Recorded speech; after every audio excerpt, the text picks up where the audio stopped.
नमस्कार, मैं अमित सिंह। आप लोगों का हमारे YouTube चैनल एजे शिखर में हार्दिक स्वागत है। जैसा कि मैंने आप लोगों को अपनी पिछली क्लासेस में वर्ब्स के इंट्रोडक्शन, उसके काइंड्स के बारे में पूरा डिस्क्रिप्शन मैंने बता दिया था, उसके यूज कहाँ पे होते हैं और उसको कैसे मैनेज करके किस सेंटेंस में किस टाइप में लगाया जाता है। बट आज हम जो यूज करने वाले हैं, जिसके बारे में पढ़ने वाले हैं, हमारा टॉपिक है already verbs use of be and have.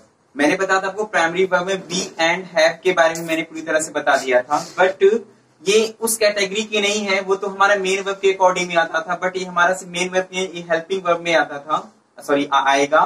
Helping verb में, प्राइमरी ऑक्सिलरी वर्ब में भी आते हैं, बट अब ये हमारे सिंपल जो सेंटेंस होंगे उसमें हमें यूज करना है। सिंपल सेंटेंस में यूज करने का मतलब जो मैंने पिछला प्राइमरी ऑक्सिलरी वर्ब में मैंने बताया था, वो हमारा क्या था कि टेंस के अकॉर्डिंग में हेल्पिंग इनका यूज करना था। लेकिन अब जो हमें यूज करना है टेंस के अकॉर्डिंग में, नाउ आई मीन कहने का मतलब प्रेजेंट और पास्ट दोनों में ही हमें यूज करना है इनका। लेकिन अब वो जो सेंटेंस होंगे हमारे क्या होंगे, पूरी तरह से ऑर्डनरी, आई मीन एकदम सिंपल होंगे। तो सिंपल ना होने कहने का मतलब ये होता है कि अब इस प्रकार का सेंटेंस हमारा जिसमें हमारे कोई भी मेन वर्ब्स, आई मीन उसमें कोई कर्ता की तरह कोई कार्य नहीं किया जाएगा, तो वहां पे हमें इनका यूज कैसे करना है। क्योंकि बहुत से स्टूडेंट्स गलतियां कर देते हैं कि सेंटेंस हमारा सिंपल है या फिर किसी भी टेंस को रख दिया गया ला करके, तो पहचानने में थोड़ा दिक्कत करते हैं। तो जो पहचान नहीं पाते हैं, तो वहां पे हमारे सेंटेंस में हेल्पिंग वर्ब्स को भी यूज करना उनके लिए बहुत ज्यादा डिफिकल्ट हो जाता है। तो आइए हम इनके बारे में जानते हैं, कैसे यूज करेंगे इनका, कहाँ पे कैसे क्या क्या बातें होती है इनके यूज करने की। चलिए, use of already verb B and have. मैंने आपको पहले बताया था कि बी जो होता है, बी एक ऐसा वर्ब है जिसकी कई फॉर्म्स होती हैं। जिसकी क्या होती है, कई फॉर्म्स होती हैं। अब इसके फॉर्म्स कौन कौन से हमारे होते हैं, इज, एम, आर, वाज, वर। हमें बस इतने ही वर्ब्स के फॉर्म को बी के यूज करना है। होते तो ऐसे बीम होता है, बीन होता है, बी होता है, ऐसे कई होते हैं। लेकिन अभी हमें क्या में यूज करना है, बस सिंपल में बस इतने ही हमें यूज करने हैं। अब ये देखना है कि बी के इज होते हैं, एम होते हैं, आर होते हैं, वाज होता है और वर होता है। ये तो होता है, बट अब हमें ये देखना है कि ये जो जितने भी मैंने लिखे हुए थे कहां कहां पे कैसे यूज करना है। तो आइए हम देखते हैं। पहला है हमारा इज, एम, आर। इनका जो यूज किया जाता है वो कहां पे किया जाएगा, सिंपल प्रेजेंट में किया जाएगा। कहां पे किया जाएगा, सिंपल प्रेजेंट में किया जाएगा। कहने का अर्थ ये हो गया कि इस प्रकार के सेंटेंस के लास्ट में है, हूं, हैं, आदि ऐसे ही आएंगे। यानी कहने का मतलब ये है कि सेंटेंस क्लास में है से ही जो भी आएगा सेंटेंस हमारा, उसमें क्या यूज किया जाएगा, इज, एम, आर यूज किया जाएगा। बट अब ये हमें देखना है कि इज किसके साथ में लगेगा, एम किसके साथ लगेगा और आर किसके साथ में लगेंगे। तो जो इज होगा वो he, she, it and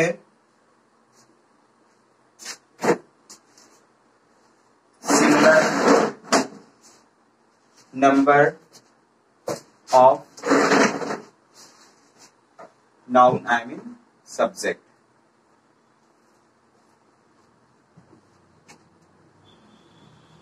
M जो है कि पर्सनली सिर्फ एक के लिए यूज होता है। आई जो कि क्या है, प्रोनाउन है। आई प्रोनाउन के साथ में ही, सी, इट भी प्रोनाउन है। अब हम बारी किसकी, आर की बारी है, तो आर यूज होगा ये we, you, they and plural number of noun subject. Is जो हमेशा होता है वो एक वचन को इंडिकेट करने के लिए यूज किया जाएगा। एम जो है ये भी हमेशा एम ये पर्सनली सिर्फ आई के लिए यूज होता है एंड अदर किसी भी सब्जेक्ट के साथ में नहीं यूज किया जाता है। कैसा हेल्पिंग वर्ब है ये, और जो आर है ये किसके साथ में लगता है, सिर्फ जो प्लूरल नंबर के जो सब्जेक्ट्स होते हैं, प्लूरल नंबर के जो नाउन होते हैं उनके साथ में यूज किया जाता है। अब इसके यूज करने के तरीके कैसे हैं, सेंटेंस में कैसे दिया जाएगा, इनका जो यूज किया जाता है जब सेंटेंस में कोई कार्य नहीं होता है तो उसे क्या कहा जाता है, सिंपल प्रेजेंट ही कहा जाता है। तो ऐसा नहीं प्रेजेंट कहने का मतलब प्रेजेंट इंडिफिनिट होता है, प्रेजेंट कंटीन्यूअस टेंस होता है, present perfect continuous tense, but ये क्या है, उन चारों से हट करके एक अलग प्रकार का टेंस है जिसमें कि क्या रखा गया है, सिंपल प्रेजेंट रखा गया है, जिसमें हमारा कोई कार्य नहीं होता, बल्कि ये इस टाइप के सेंटेंस होते हैं जिसमें किसी भी चीज को करने के लिए एक्सेप्ट किया जाता है कि हाँ वो ऐसा है, इस टाइप में होता है। जैसे कह दिया गया, रमेश एक अच्छा विद्यार्थी है। सब्जेक्ट कौन है, रमेश। अब देखिए रमेश ये है क्या, सिंगुलर नंबर का नाउन है हमारा ये। अब सिंगुलर नंबर नाउन के साथ में क्या लगेगा, हमारा इज लगेगा। तो रमेश इज है, क्या है वो, ऑब्जेक्ट्स हमारे क्या है, ए गुड स्टूडेंट।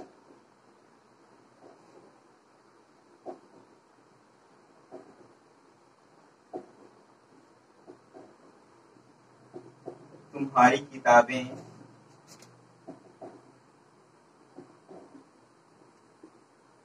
अच्छी नहीं है।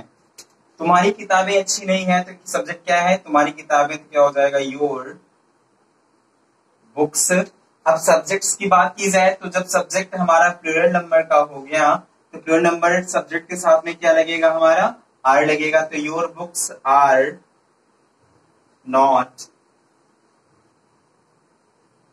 गुड।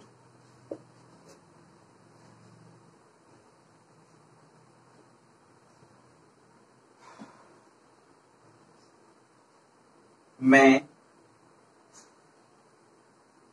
बचपन से बहुत पतला हूं। क्या हो जाएगा, आई एम।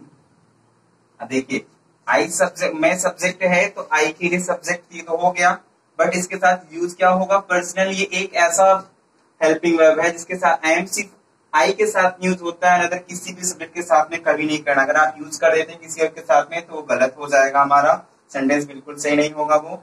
तो I am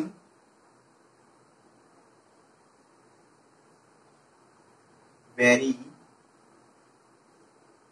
lane in childhood. अब कुछ हम इसके नेगेटिव और इंटरोगेटिव सेंटेंस की बात भी कर लेते हैं, जान जाएंगे कैसे। जब सेंटेंस हमारा निगेटिव हो जाएगा, आई मीन उसमें नॉट अगर आ जाएगा तो हमारा जो हेल्पिंग वर्ब है उसके पहले, नॉट के पहले यूज किया जाएगा। आई मीन कहने का मतलब हेल्पिंग वर्ब के बाद में क्या लगाना है, निगेटिव वर्ड्स यूज कर देने हैं। कह दिएगा जैसे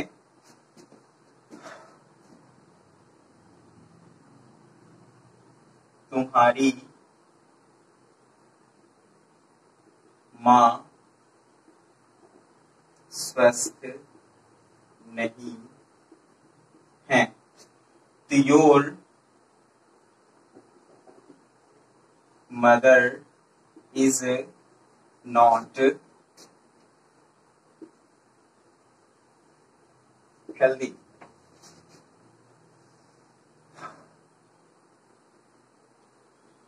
इंटरोगेटिव, क्या लता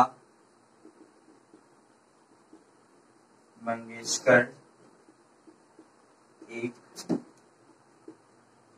अच्छी गायिका है।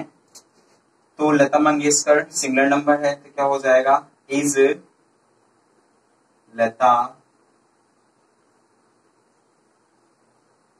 Mangeshkar a good singer. Sorry last में इंटरोगेशन मार्क लग जाएगा। तो इस टाइप से हमारा क्या होगा, इज एम आर इन सब का यूज किया जाएगा। टोटल जो भी है प्रेजेंट टेंस में हमें यूज करना है, सिंपल प्रेजेंट होना चाहिए। अब सेम ऐसे ही प्रोसेस हमारा किसके लिए है, वो वाज एंड वर के लिए है। वाज वर का भी सेम ही प्रोसेस है, बट सेंटेंस हमारा जो क्या होगा वो पास्ट में हो जाएगा। सेंटेंस अगर पास्ट में है तो उसके यूज भी क्या होंगे, अलग प्रकार से होंगे। किसके साथ में हमारा वाज लगेगा, किसके साथ में हमारा वर लगेगा, ये दोनों में डिफरेंट बहुत ही ज्यादा होता है। अगर आप इन दोनों में सब्जेक्ट्स के अकॉर्डिंग में कंफ्यूज हो जाते हैं किसके साथ हमें वाज लगाना, किसके साथ हमारा वर लगेगा, अगर ये आपकी बातें क्लियर नहीं है तो आप बिना सोचे समझे किसी के साथ में लगा देते, सेंटेंस आपका गलत मान लिया जाएगा। तो हमारा यूज किसका है, वाज और वर। इनका जो यूज किया जाता है सिंपल पास्ट में। पहचानेंगे सेंटेंस कैसे, लास्ट में क्या आएगा, था, थी, थे। सेंटेंस के लास्ट में था, थी, थे अगर आ जाता है और सेंटेंस हमारा कैसा है, सिंपल पास्ट का है, तो हमें वहां पे क्या यूज करना है, वाज या वर का यूज करना है। अब बात आ जाती है वाज या वर का यूज करेंगे तो बट किसके साथ वाज लगाएंगे, किसके साथ हमारा वर लगेगा। तो आइए बात करते हैं, पहला है हमारा वाज के लिए यूज ऑफ वाज। तो ही, सी, इट और I and singular number subject. Was का यूज वहां पे करना है ही, सी, इट, आई और जो सिंगल नंबर के आई मीन जो एक वचन के सब्जेक्ट्स होंगे उनके साथ क्या यूज करना है, हमें वाज का यूज करना है। अब नंबर 2 है हमारा कौन, वर है, यूज ऑफ वर। वर का यूज हमें क्या किसके साथ करना है, जो प्लूरल नंबर के होंगे we, you, they and plural number subject. तो क्लियर हो गया होगा, वाज, ही, से, इट, आई के साथ और सिंगल नंबर के साथ में वाज लगेगा और जो वर्ब होगा जो भी प्लूरल नंबर के सब्जेक्ट से ना, चाहे वो नाउन होंगे चाहे वो प्रोनाउंस होंगे, जो भी होंगे उस सबके साथ में क्या लगेगा, वर्ब का यूज किया जाएगा। बात अब यहाँ पे हमारी आ जाती है कि कहीं पे कुछ लोग कहते हैं कि आई वी यू दे तथा बहुवचन, ऐसा कहते हैं कि आई वी यू दे तथा बहुवचन के साथ में हैव लगता है और जो शेष बचते हैं उनके साथ में हमारे ही सीट के साथ में क्या लगता है, हमारा हैव लगता है। बट ऐसा कभी नहीं कहना चाहिए, क्योंकि आई वी यू दे तथा बहुवचन को कहेंगे तो वो आई को हम क्या कर दे रहे हैं, बहुवचन में इंक्लूड कर दें। बट जो आई होता है वो पर्सनली क्या होता है, सिंगल होता है। सिंगल एक ही सब्जेक्ट को इंडिकेट करता है, वो अनदर किसी को भी किसी दूसरे को नहीं करता कि वो दो है। ये एक्सेप्शन से अपवाद है। चलिए अब यूज करना है हमें, एग्जांपल्स के थ्रू में हम जान जाएंगे कैसे लगेगा हमारा।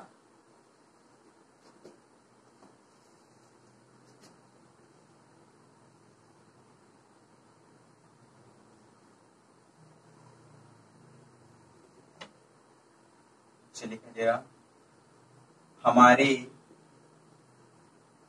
पूर्वज शिक्षित थे, हमारे पूर्वज शिक्षित थे कह दिया गया। तो सब्जेक्ट क्या है, हमारे पूर्वज, आवर फोर फादर, थे लगा हुआ है। तो थे कहने का मतलब ये क्या है, प्लूरल नंबर का है, तो प्लूरल नंबर के लिए क्या लगेगा, हमारा वर लगेगा। और फोर फादर वर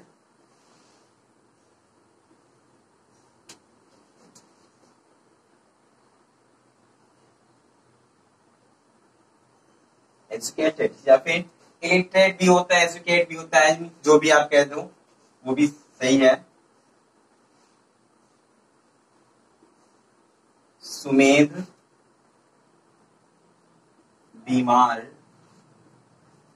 था, तो क्या हो जाएगा, सुमेध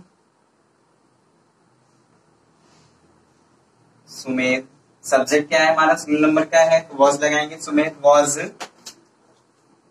इल हो जाएगा। नेगेटिव सेंटेंस की बात कर ले हम तो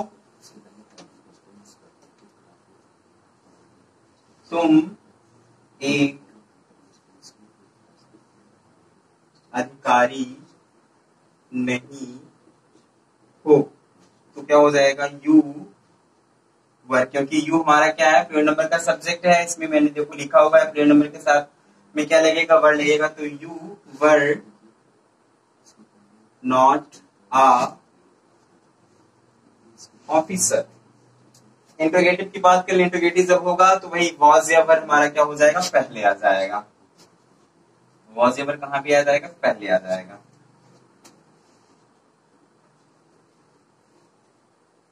क्या वे सभी लोग मूर्ख थे, तो वे है, दे इस मीन्स होता है, दे मीन्स होता है वे, तो वे हमारा दे लिखा हुआ है यहाँ पे मैंने, किसके लिए क्या लगेगा, वर लगे, क्योंकि प्लूरल नंबर का सब्जेक्ट है, तो क्या हो जाएगा, वर दे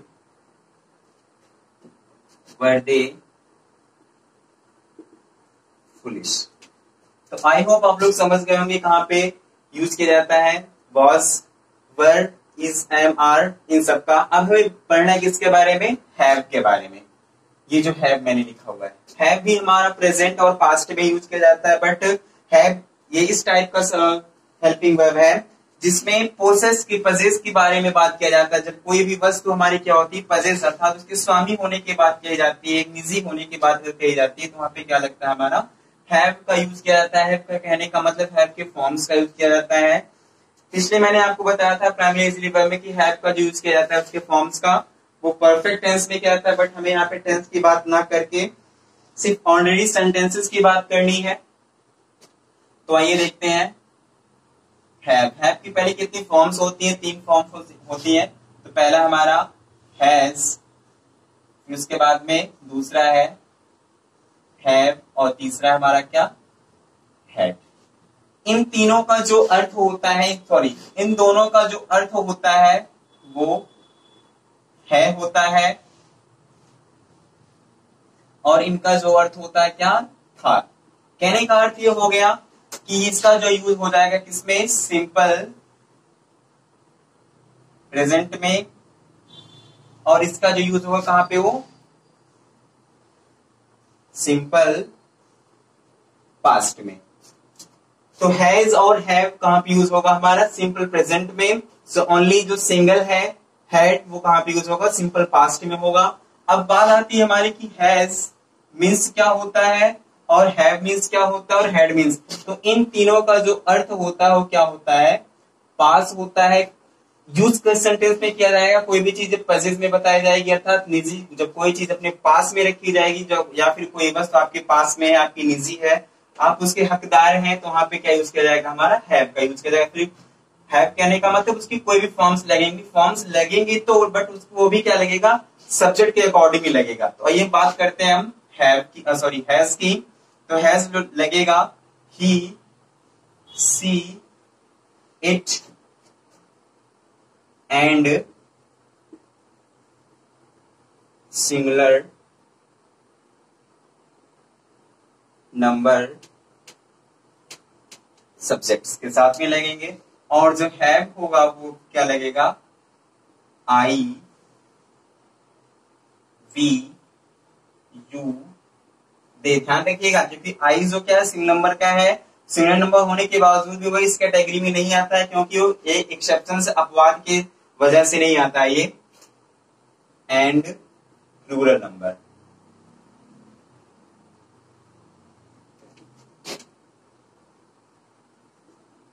सब्जेक्ट्स के साथ में लगेंगे। एग्जांपल्स देखेंगे, मेरे पास एक कार है। तो आई हैव, क्योंकि आई है तो आई के साथ में हैव यूज किया जाएगा, तो आई हैव अ कार। दूसरा क्या दिया गया,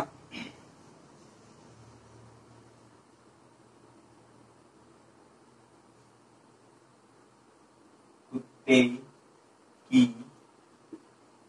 पूंछ छोटी dog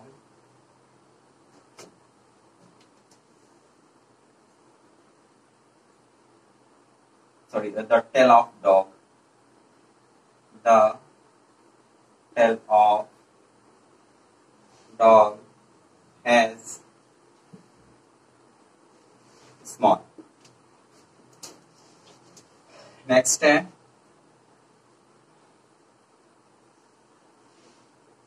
घर में 4 कमरे नहीं है। निगेटिव होगा तो हैज या हैव के बाद में हमारा लग जाएगा निगेटिव वर्ड। क्या हो जाएगा? घर में 4 कमरे नहीं है।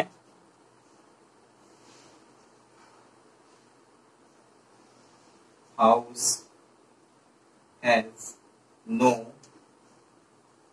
4 रूम्स। ये था इनका यूज। अब बात करेंगे हम किसकी? हैड की। बस हमें ध्यान रखना है कि सिंगुलर नंबर का होगा तो उसके साथ में हमें हैज लगेगा, और अगर प्लूरल नंबर का होगा तो उसके साथ में क्या लगेगा? हैव लगेगा। अब बात अगर आ जाए पास्ट टेंस की, सिंपल पास्ट अगर है तो था थी थे आ जाएंगे अब सेंटेंस में।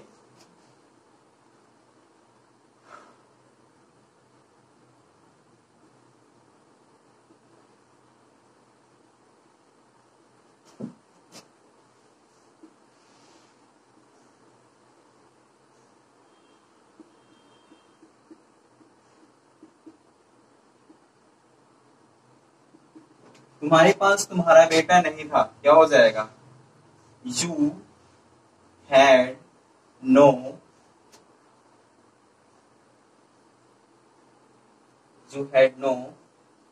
Your son.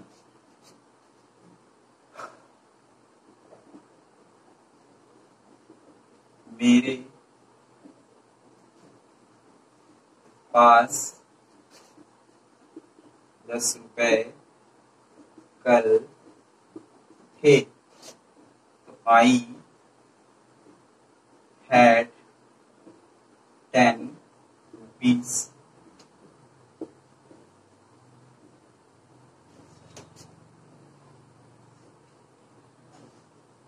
yesterday। Sentence interrogative होगा तो हैड सबसे पहले आ जाएगा। क्या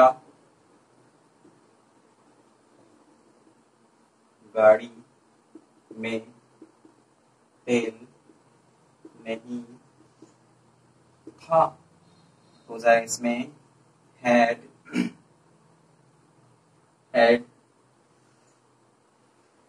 द वैन नो ऑयल, या फिर फ्यूल, आई मीन जो भी कह सकते हो, कुछ भी कह दो आपके लिए वो भी सही है, चाहे फ्यूल का हो चाहे ऑयल का हो। तो इस प्रकार से हमारा यूज होता है हैज और हैव का और हैड का। ये ऑर्डनरी जो पूरी तरह से मैंने बताया था, ये आपके पूरी तरह सिलेबस में बहुत ही इंपॉर्टेंट होता है। जब आप ट्रांसलेशन पढ़ेंगे तो उसके लिए बहुत ज्यादा इंपॉर्टेंट होगा।